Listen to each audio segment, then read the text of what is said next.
I'm Andrew Garza, and I just wanted to go over the project I've been working on for the past couple months. It is the GuitArduino, and what it is, it's an Arduino controlled guitar, and it shows you how to play chords and scales. And I just want to take the time to make a video and show you all the features it has, some of the pros and cons, and then kind of go over the design. So let's get to that.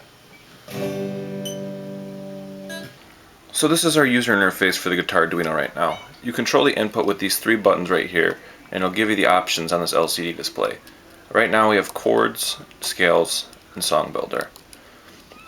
Let's see, chords, you have the option either between major or minor chords. So if I want to choose a major chord, I have the option between every single major chord available to us. So if I want to choose a C major chord, I just go through and the LED matrix will automatically update as I'm going through the display.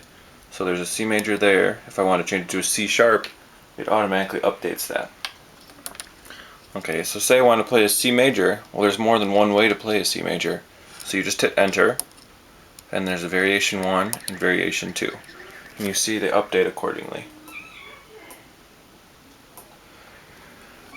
Okay, if I wanted to just go back to the main menu and choose another chord, I would just hit this middle button and it would bring us back to the main menu, and the display is completely wiped. And that would give us the option to choose another chord, so we can go through the minors, and there you see the minor chords update accordingly.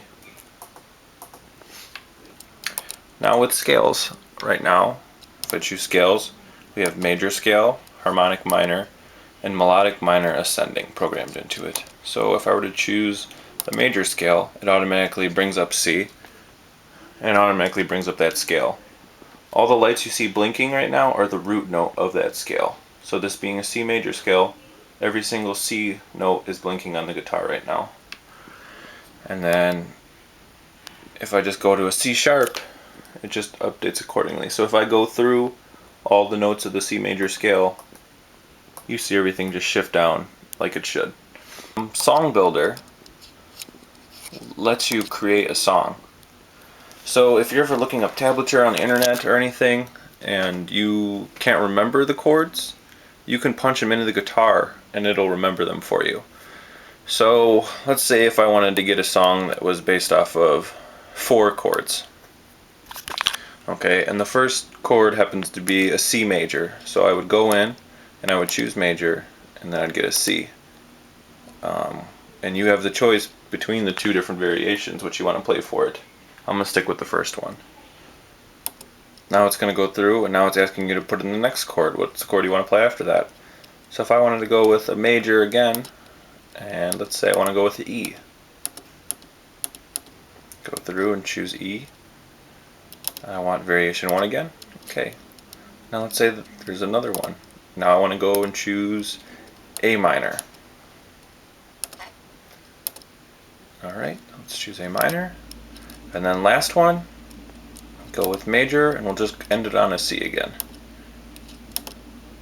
So now it's so C major, that's the first note we play. We scroll over, the next one's E major. Scroll over, next one's A minor, and then we end on C major again. So if I hit those buttons, it'll update accordingly. C major, E major, A minor, C major, and it'll just keep on cycling. And that's it. And if you want to ever get out of this, you just hit the middle button and it'll bring you back to the menu, and the display is cleared. And Song Builder gives you the choice to add up to 20 chords. I just kind of want to go over some of the cons right now with the build, and hopefully they'll be improved sometime in the future. But as of right now, I'm just going to go over what we have. I started out originally wanting more than just major and minor chords. However, due to how I programmed it, there's not enough memory space available to add more than just major and minor chords. I tried to add more, such as diminished and augmented and sevenths. However, when I went to go add so much, it would ruin my output. Basically, it wouldn't be what I wanted it to be. So I stuck with major and minor, since those make up most of any song that you've ever heard. So you can play a lot with just major and minor chords. Okay, another thing I wasn't accounting for was for the Arduino to interfere with the output of the guitar. So when I tried to hook it up to the amplifier, I was getting a lot of noise, and I will show you, I was getting a really high beeping sound when I would do the scales. And the reason for that is the wires that are in the neck right now, they're constantly being sent signals, and they're switching on and off, and that is creating a magnetic field. And then these pickups are very, very sensitive to picking up magnetic fields, which is what makes a guitar play in the first place, changes in a magnetic field. So I was having an issue with that. So what I had to do was I had to ground the guitar system and the Arduino system together, which is what this cord does. So if I turn this on right now, you're gonna hear here. You hear all that buzzing going back on right there. So if I take this and ground it, it'll actually go away. And this is ground. So I plug this right into the ground on the Arduino, and I'll do that in a second. You see that right there? That stops it from going, and then we can just play the guitar how we normally play it, and it'll be fine. So if I were to go into scales and choose the major scale, you see there's certain notes beeping in there, right? Well, you could actually hear that through the amplifier, so I figured out how to recreate that sound. And you hear that really loud, high-pitched sound. That's what it would do the entire time. So what I did to fix that was I created a just very basic first order low-pass filter.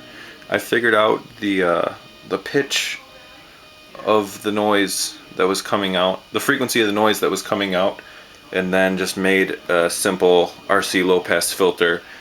And it's very faint, the beeping noise, but it's definitely not as bad as it used to be. So that's pretty much in there. I'm just gonna screw this back in there, and it'll all fit in that area. So that's pretty much it. I just want to go over how the GuitArduino is assembled. Right now there's two boards, and they both plug directly into the Arduino. So you see this shield comes off right here that I made, and that plugs right in with the header pins to the Arduino. And then this right here, which controls our LED matrix portion of it, plugs in the other half of the Arduino. So you see we still have the Arduino, and it's mounted directly to the guitar. And this is just to make any improvements to it on the future. You could easily plug in a USB, and perhaps in the future plug in the guitar to the computer to control output and so forth. This portion of it wraps around the back, and then in here there is chips that control our LED matrix. So this goes right to the back of the guitar. Wires feed out, and all these wires again control our LED matrix, and those wires feed into the fretboard and the neck of the guitar itself. So those are the LEDs we see there. I wanted to make it easy to repair in the future, so if an LED is ever dead, all we have to do is remove all these strings, and then there's actually latches right here that allow us to open the neck up, and it kind of opens like a briefcase or a little chest of some sort, and then we can just go in there and remove the LED and then solder a new one back into place, and it's as easy as that. So that's pretty much it for the GuitArduino. If you have any questions or comments or word of advice, just leave them at my blog at www.guitarduino.com. Thanks.